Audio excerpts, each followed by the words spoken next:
Heyo everyone, long time no see. I'm so very sorry that I haven't really been talking about the latest patch, making videos about games. I have been doing finals and boy, that shit is hard. But I'm back and I'm here to talk about the newest strike mission for Guild Wars 2 New Quarter, this being Cold War. I was thankful to play this a couple of times, so I have a bit more of a ready opinion rather than just playing it once and giving my opinion like sometimes I am apt to do because I am very eager. But I've played it a couple times and I want to talk about it because I reviewed a couple other of the strike missions and it's a pretty fair video to make. So let's just lay out the foundations. We're still dealing with the pylons, we're still dealing with essences. But we've also been integrated with the new mastery system for the United Legion way station. You can pick up a couple of these, depending on your mastery, and you can use these special action skills.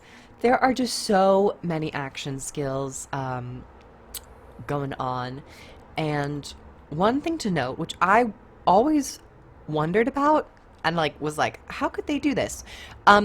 The essence is a special actions skill that you can see on my above my health bar or my health pool, the R, and the United Way Station is also a special action button. They don't have two separate buttons. However, given the circumstances, one of them will be prioritized. So when you can use the essence, that will be prioritized.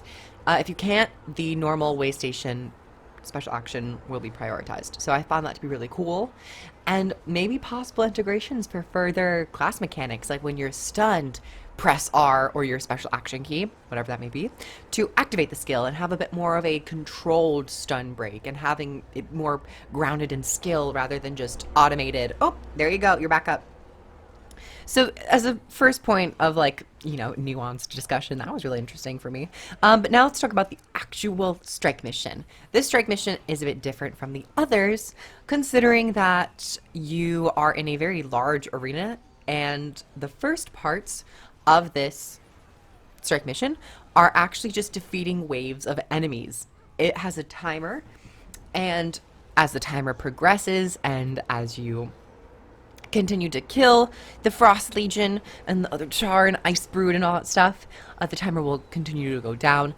The faster you kill each wave, you're actually going to be getting extra loot chests, which really rewards players who can kill multiple waves very quickly. So if you go in there with a couple supports, one or two supports, and just a bunch of very high burst damage characters, maybe a little bit Condi because of the larger health pool characters or enemies, you can manage to kill many more waves than say a less organized, less quote-unquote meta group, and you'll be getting more rewards for it. So that's always cool that they're changing the way people possibly view strike missions. A lot of people just want to go with the easiest one, the fastest one, so they can get the rewards in and out. But with this one, they're saying, you know what, it's still fine to stay within the strike mission for the entire time, because the more effective your group is, the more loot you're going to get.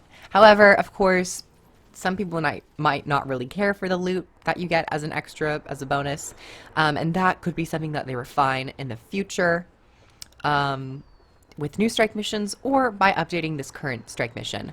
If they maybe added more high tier or rare loot for the actual extra chests, that might really get people going. But the basic foundations for this are killing waves while the timer keeps clicking down. Clicking or ticking, you can interchange them. But the timer keeps ticking down. You will fight some Frost Legion, some Blood Legion, or rather not Blood Legion, but rather the Dominion, where you will utilize the essences. You're going to be utilizing some airstrikes and of course the way station. This is pretty similar to, I mean, it's kind of mixed with both the meta event that takes place at the bridge and also the final story beat that takes place at the bridge.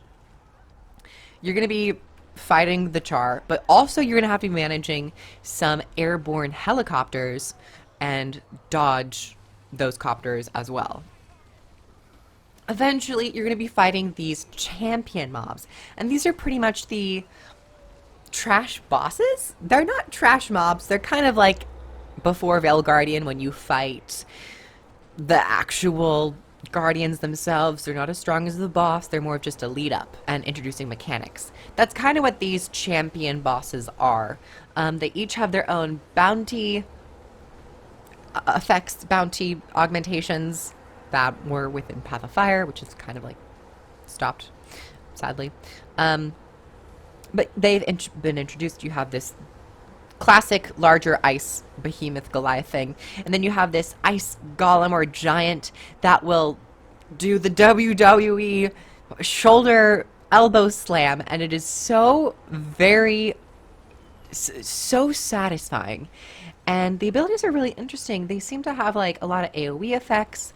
There are effects and abilities that will punish players for sticking really close together. And I want to see more like, I still want to see more like displacing or punishing players for just stacking, because that's the norm. I want to see a little bit more condition damage as well coming from these enemies. But all in all, it's a step in the right direction, and the mechanics are distinct enough for me to be like, oh, this is a fun fight that I will replay. Maybe not every day, but replay every once in a while and still not be super sick of it. I mean, at this point, we have quite a few strike missions. So you have your pool to choose from if you don't necessarily like, say, the Bone Skinner or Whisper of Jormak because they're just too hard. You have these other options to choose from, which I really appreciate it. But after you have fought these sub-bosses, you will once again continue to fight. And one thing that will be really useful in this fight is going to be pulls. Temporal curtains. I think it's called temporal curtain.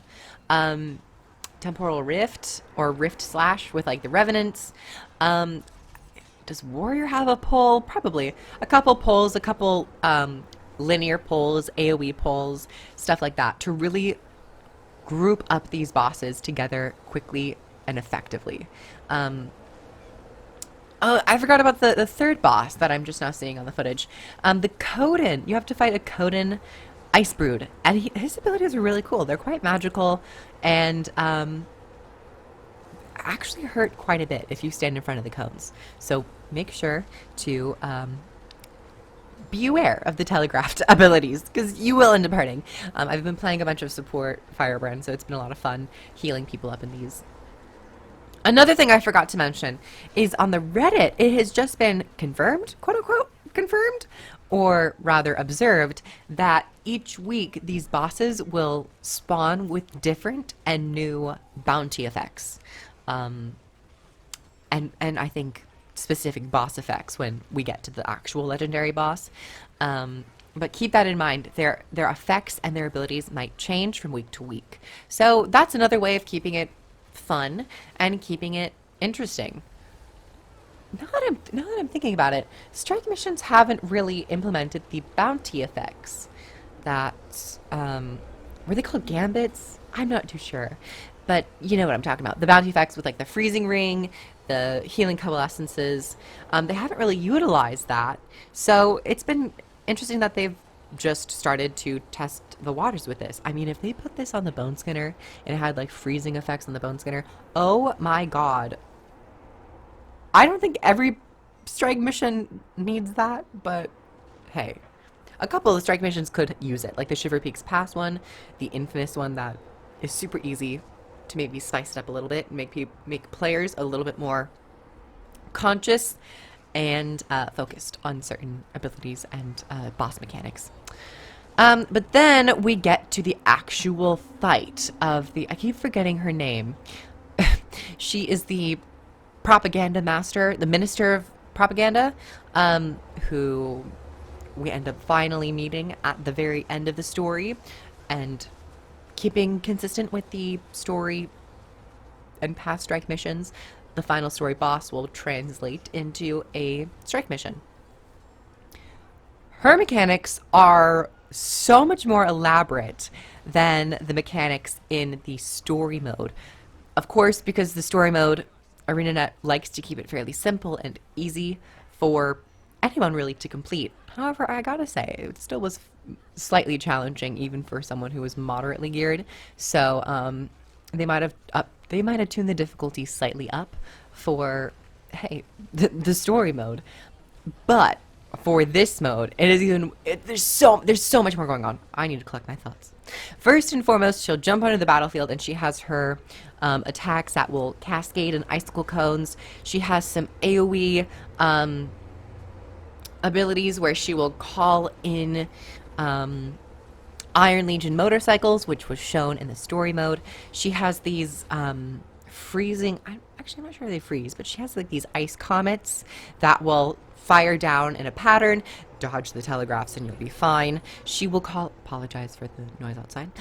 She will call in different legions now. I know we saw a certain character who would freeze players. I know that is still in. However, this time it's so much more grander. It affects a larger region. She will call in assassins to assassinate players. So if you're standing on top of people, all the assassins will strike all the players at once. So at that point, you need to spread out. She'll call in some Flame Legion, who have now been converted to the Dominion. And you have to dodge the firewalls. If you stand on the firewalls, I repeat, you will take hella damage, so please try not to stand in the firewalls. They will go towards the center and stop at a certain location, so you just gotta not touch them, basically. I feel like I'm forgetting one thing. There are a couple other ads that you have to worry about. I think there are still airstrikes and mines that you have to worry about, and those floating balloons, which you might need to take care of as well. So overall, this fight is not only focused on her own abilities, which are pretty damaging as well if you stand really close to her and her sword, but you have to really focus on 15,000 things happening around you.